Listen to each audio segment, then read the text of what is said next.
আজ আবার আরেকটা রেসিপি নিয়ে এসেছি বন্ধুদের জন্য দেখানোর জন্য। এই যে কড়াইতে তেল দিয়ে দিয়েছি, আর প্রথমে হলো এই যে আলুটা আমি ভাপিয়ে নিয়েছি। আলুটা আগে ভেজে নেব। আলুটা ভাজা ভাজা হয়ে গেলে তারপর পরপর কী দেবো দেখ। আলুটা ভেজে নিচ্ছি, তারপর দিয়ে দেবো ফোড়ন, শুকনো লঙ্কা, তেজপাতা, সরি আলুটা ভাজতে ভাজতে আমি ফোড়ন দিয়ে দিলাম মাঝখানে, আলুটা সরিয়ে। হ্যাঁ, এই তারপর দেখো কী দেবো, তারপর দিয়ে দেবো নারকেল। নারকেলটা ভেজে দেবো, ভেজে রাখলে ভালো লাগে না, তরকারি স্বাদ ওঠে না।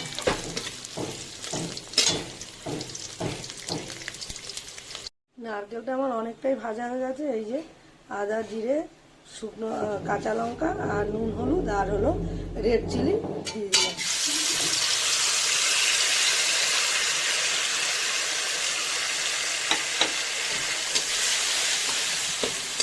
কষিয়ে নিয়ে পরে দেখাবো, কষিয়ে নিয়ে দেখাবো। কষাতে কষাতে আমি একটু চিনি দিয়ে দিলাম।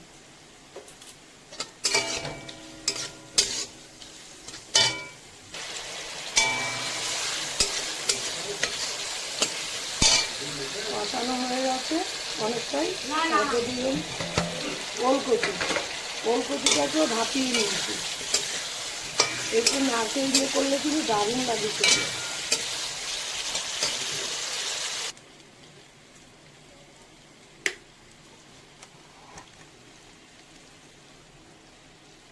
কষানো আমার হয়ে গেছে। এবার দিয়ে দেবো হলো গরম জল। ঠান্ডা জল ইউজ করব না, এই যে গরম জল, খুব বেশি দেবো না। সবই তো সেদ্ধ করা, আর রান্না করতে যতক্ষণ। সামান্য উপকরণ দিয়ে চটজলদি এই রেসিপিটা হয়ে গেছে, ওলকচু আলু দিয়ে, নারকেল দিয়ে। তারপর নামিয়ে আবার দেখাবো কি কি দিচ্ছি। আমার ওলকচু আলুর রেসিপিটা হয়ে গেছে। দেখতে তো দারুণ হয়েছে, খেতেও দারুণ হবে। এই যে ভাজা জিরের গুঁড়ো দিয়ে দিচ্ছি, আর দিয়ে দেবো হলো একটু ধনেপাতা দিয়ে দেবো। এই যে ওপর থেকে একটু ধনেপাতা দিয়ে দিলাম। আমার রেসিপিটা হয়ে গেছে।